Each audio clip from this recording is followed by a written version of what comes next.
Hey everybody, it's your girl Bondy Blue, and I want you to check out Bondy's Boutique and get some of my merch, y'all. I've added some new things like my mermaid cups and the mermaid tees, and also the Shake Them Tits mugs. All right, you asked for it, and you got it. Check out Bondy's merch at Bondy's Boutique. Hey everybody, what's up? It's your girl Bondy Blue, and I am back for another Queen Sugar review, you guys. Let's go ahead and get into my notes, y'all. This season is pumping. So y'all, Charlie gets to Ralph Angel's house too late. He didn't already read his part of the book, and he don't understand how Nova can do this to him. He doesn't understand how she could do this to Blue. She loved him. She was there right there with him when he got the paternity test. Why would she do this? And then talk about him in a book like he a good for nothing, convict. And it's just messed up. And Charlie said that she's got a plan. She's going to put the kaput on his damn book. Okay. And then they go and have a conversation with Miss Nova. And he's just like, why? Why would she do this? He having a real hard time with this, like anybody would. This is so fucked up, y'all. This was not her truth to tell. This wasn't her, story to put out there like that. And I don't understand Nova's mindset and thinking that there won't be terrible consequences to this action. So, y'all, one of my favorite people ever, David Allen Greer, is on the show playing Aunt Vi's ex-husband, Uncle Jimmy Dale. Okay? Now, we didn't know that at first. We just saw him being rather creepy, okay? Going from place to place, eating, going to a hotel, looking for the restaurant that Aunt Vi used to work at, which is now her own restaurant, since that restaurant closed down when she wasn't there no more. So he said that he just passing through to check in on an old friend, and he had me nervous, but I'm glad to see him because I love David Allen Greer. So Ralph goes over to Nova's house. Fuck all of that meeting her together stuff. I need to ask her right now why she did this to me. And Nova, I'm a writer in search of the truth. And he's like, what are you talking about? I'm not a story. This is my life. Why would you do this? And she's talking about how she's a truth seeker and it was about telling the truth, and she was never going to tell Blue that he wasn't really his father, and he is his father just like he said, so why should it matter if he knows or not? And Ralph Angel is like, what about when he goes to school, Nova? And she seems to think nothing is going to happen. No, kids are gonna say something because kids will make fun of you over anything. Nanny boo boo, that's not your real daddy. Like, kids are fucked up, okay? And parents are stupid enough to have these types of conversations in earshot of their children. Their children hear the shit and take it back to school, and then boom, bow, pow, he's being bullied. And he was already playing with a doll. We don't need no extra bullying going on with Blue. And Nova not even understanding that can happen is a problem. She tells Ralph Angel, why is he acting like he's the first person to raise somebody that's not his blood? I say, bitch. And it's like, Nova, that still wasn't your call. That still wasn't what you were entitled to do to Ralph Angel. And he says, if we didn't have the same mama and daddy, I'd call you the son of a bitch you acting like. And then a knock on the door. And it's her assistants and publicists and all of these people excited about his life being exploited, because he's a story and an example of some shit that Nova is using to prove a point about her theories on the black experience and shit. Like ultimately, yeah, bitch, we get it. But using your brother and your sister directly as examples, and your aunt, these people who love you, and putting a story and a business out there for the world to see is not cool. It's not cool, and you have no idea how this is going to affect their lives. Look at what happened to Charlie. You know what I'm saying? Like, that shit is so messed up to me. But Ralph Angel was just pissed off at her. And when this woman comes in the door, she's like, oh, who are you? And it's like, bitch, but you better go in that office and find something to do. Who are you? And she says, my brother, Ralph Angel. Oh, in the book. Oh, your story was so heartbreaking. I cried twice. And she, like, bitch, you don't even understand what's going on. Or you do understand and you don't give a fuck. Either way, please get your ass out this room. Like, I'm just sorry. That girl really irked my spirit the way she was acting. Ralph Angel says that you can't see my son again. You lost that right. I said, oh, well, I guess you ain't going to be seeing your nephew no more. So Nova does a recording. That's what the publicist and them were there for.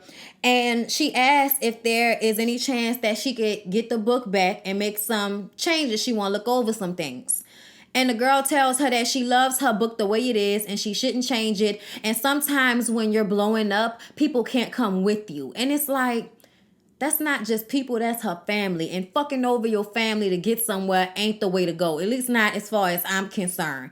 But Miss Lady Bitch over here seems to believe that she should leave her family behind for fame and money and say fuck their feelings about putting their lives out there. Getting famous off of their lives. Yeah, you may be telling the truth about yourself, but telling your own truth and telling somebody else's to the world. And in the context of shitting on them, which is kind of what she does in one form or another. It may be the truth, but it's still shitting on them. And I just, oh my God, so annoyed with her, so annoyed with this girl. So she's stressed out now. And she calls her weed man, which just so happens to be Taz, who does tattoos out here in New Orleans. And she basically sits there and tells him all of her woes while smoking a joint. I'm like, however you gotta get it, bitch, I understand. But you done fucked up, okay? Ralph tells Charlie in Hollywood that he talked to her. They're at the diner. And Charlie is mad because she told him she had a plan and now they don't have the element of surprise, which was, key in her plan to make sure this book didn't come out. She starts to talk about how Ralph Angel shouldn't, always be so angry. And Ralph Angel is like, what you trying to say, Charlie? Like, bitch, you trying to condone the shit she's saying in that book? Stop. Vi comes over because Charlie thinks that they need to tell her what's going on in this book. But Ralph Angel and them feel like, in Hollywood feel like she doesn't need to know about this right now.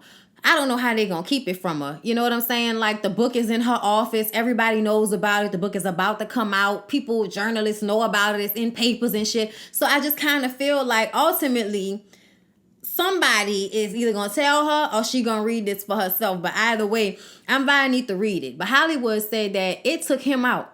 He can't believe that she wrote about him finding Darla and Blue in a crack house like that. I'm like, oh, poor Darla. Why are you going to do that to Darla? Darla just getting stability and getting her life right, y'all. Oh, Lord.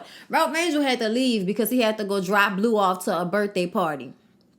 I haven't gotten the girl's name yet. If y'all caught it, comment down below and tell me. But the young, little chocolate girl who looks like a doll, who has the daughter that Blue is about to be friends with, obviously. Very strong personality little girl. I love it. But her mama was at the same birthday party, so she and Ralph Angel decide to go and stroll the mall together. They get beignets, and he finds out that she grew up on a farm too, and that she is a defense attorney. And I'm like, girl, all right. Like, this is nice and chocolatey, okay, and beautiful. And I'm here for all of it. Then they get in some massage chairs and she gets him to relax because he in the massage chair like, I ain't never got a massage before. And she was like, you gotta relax. Like, you gotta put your shoulders back and relax and just, kind of let it do its thing. And I'm like, I didn't even think there were people who didn't know how to get a massage. But this is so sad that he's never experienced this before. So already this woman is showing him some things he ain't never seen before, like on Jason's lyric.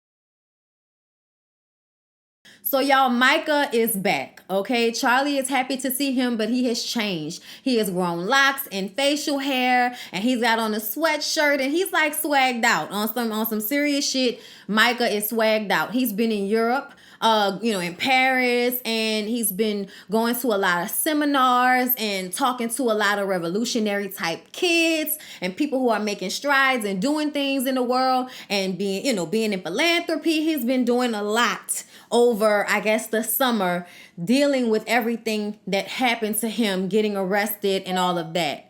And Charlie wants to know why he, didn't tell her about his hair and his facial hair and all the changes. And ultimately, he didn't want her to, try to change his mind. He wanted to do him and look how he wanted to look.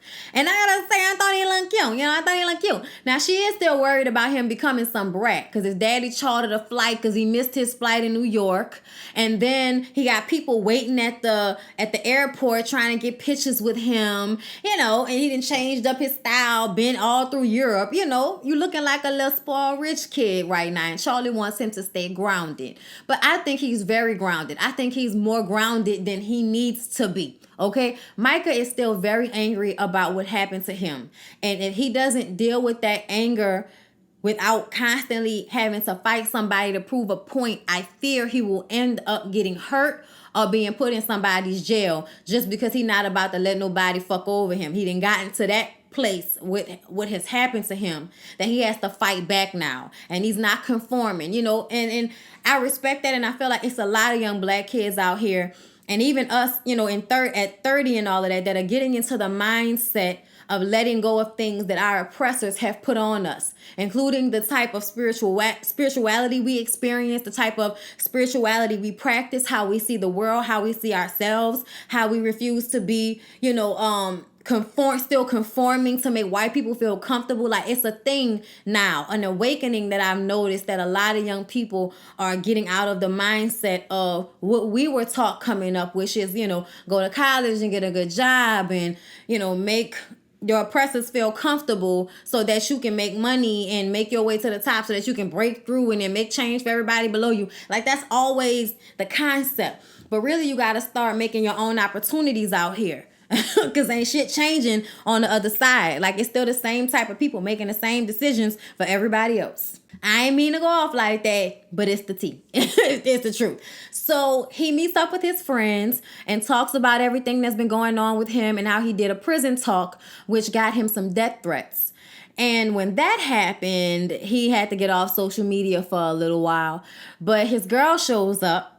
Okay, and they kiss and they boom shakalaka and all of this and everything. And then they all go out together and some guy bumps into him and then laughs about how Micah looks. And Micah like, who the fuck you talking to? Like, Micah is not here for the bullshit by the white boy with his collar popped. Like, what is that? So they get into a fight, basically, where he punches the guy and then the other guy pushes him and then he punches that guy and beats the shit out of that guy on a car and then goes over to Aunt Nova's house where she cleans him up and he explains how he's feeling about things and how he is tired of people laughing at him or trying to oppress, abuse. He's just tired of what is being done. And I think a lot of young men his age deal with anger about the position we are in the world. You know what I'm saying? And that's what they've said that for years about how being conscious in black. Was that Baldwin? Y'all, somebody comment down below because I can't think of it right now. The author that said that about how being conscious in black is so difficult, like, in so many words. It is. And you be mad all the time. You be mad when you hear about everything and all the things that happen. And other people don't even feel that way. They laugh about it. Shit's funny to them. You know what I mean? Or it's just like, another sad story. You know what I mean? Like, they don't feel it the way we feel it. Like somebody is getting closer to doing the same thing to us with every time this happens, or every time our rights are being, obstructed in one way or another. It feels like we're getting closer to somebody making it a law to do the shit and then it'll be okay again and we're moving backwards. But he's getting hate mail from trolls and he's just going through a lot right now. So he's just talking to Nova about it and she understands. So she gives him a copy of her book for him to read. So Aunt Vi, after everybody has left, asked Hollywood what is going on and what they was whispering about. And he didn't really want to answer her again. So she goes in the office and finds the book, pulls out the book, bam, what y'all talking about? Okay? He didn't even really say nothing. It was just a look on his face. And she says, let me guess, this girl done wrote all of Ernest's secrets, dug up all Ernest's secrets and put it in this book. And he said, not just Ernest, Aunt Vi. It's time for you to read this book. Well, he ain't calling Aunt Vi. I'm calling Aunt Vi. Y'all understand. So when she get home that night, she reads her part. And Nova put in the book that Aunt Vi got strong, became this strong black woman, not because she bought strength from the corner store, but because she was broken so many times by Uncle Jimmy Dale.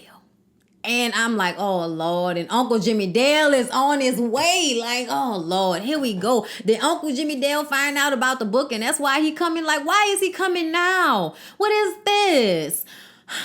And then I saw the preview and Aunt Vi had a black eye. I'm just nervous about this, y'all. I'm just nervous. But that's so messed up to talk about her in that way.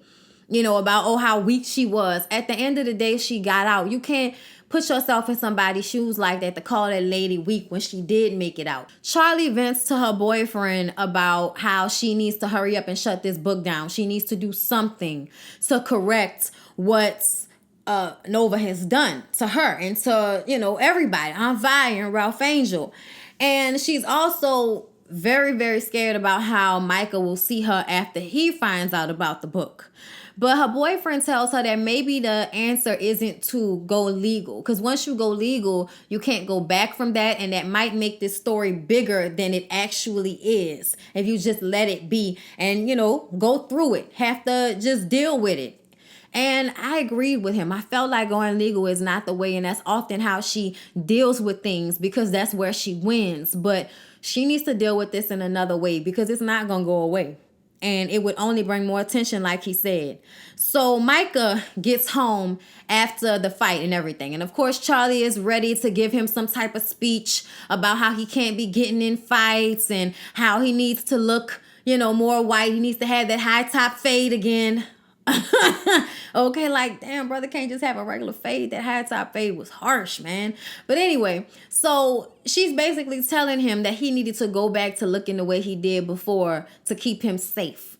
And Micah is like, I'm not about to keep twisting myself up in knots to make white people feel comfortable under the guise that that's supposed to protect me when you know it won't. You know it won't. You know, I could be somebody got killed sleeping in their fucking car. Like, you could be doing absolutely nothing and still be murdered. It's the reality. And he has gotten to a place where he is not doing this anymore. And Charlie blames Nova. And he says, you know what? The only person that saw that I pissed my pants the night that I got arrested because I was so scared and put her sweatshirt around my waist so I wouldn't be embarrassed was Aunt Nova. Because she wasn't across the parking lot fighting with Dad. He went to bed. And Charlie is pissed. But she not really hearing him. She hearing him, but she not letting it really sink in. So she gets in her car and rushes over to Nova's so that they can fight. She ready for her ass now, okay? Charlie pulls out the book with tabs and notes on sticky paper and everything, okay? She's ready and prepared to go through this book, all right? She says that you have poisoned my son against me, okay? I'm like, girl, you doing too much. Your son has not been poisoned against you. He's just trying to find himself. Nova says that Micah just needed somebody to listen to him. And sometimes Charlie can be, and she stopped because she didn't want to say, you know, Charlie, you can be stubborn and judgy and not understanding. Like, you could be all of this. She didn't say it. And Charlie says, I could be what? What do you think of me? Oh, no, I don't need to know what you think of me. You told me in your book. So she opens the book and Charlie reads the excerpt about herself where it says that she loves to protect the oppressors, okay? Basically saying that she doesn't protect women when she protected her husband and sacrificed that woman and using her light skin as a weapon against people and using it as a shield. So she's complicit in the oppression of black bodies. I said, damn, really? That's what you feel about what she does with her life, y'all? Charlie has tried to do so much to help the black community of farmers in their town. And I think that in Violet, I think that's where they are. I can't remember. But either way, you know, she's done so much to try to make it easier for folks like her. And comes to the defense for Nova, come to the defense for Ralph Angel, you know, just done the best that she can to help their family be better, even through all of her controlling ways and her mindset on things that may not necessarily be the way that things still are or that they're going to be. She doing her best. And you put her out there like that, like she's some evil light-skinned sister that has basically been complicit in the oppression of black bodies, bitch. Damn. Using her sister to set an example of the type of woman that doesn't protect women. And Charlie is just so taken aback. She says, Micah is going to read this and he's going to hate me. And once again, Nova is talking about, I'll talk to him. I'll talk to him. And she's like, you have no idea what the consequences to your actions are, Nova. And then she tears up the picture of them two that Micah took of them. And I'm just like, and she still don't get it, y'all. I don't think she gets it. She feels self-righteous in her indignation. And I don't, oh Lord, I don't understand Nova right now, y'all. But I can't wait till next week's episode. This season is rolling. I hope y'all enjoyed the review. Please don't forget to like, comment, and subscribe, and share. And I will see y'all in the next one.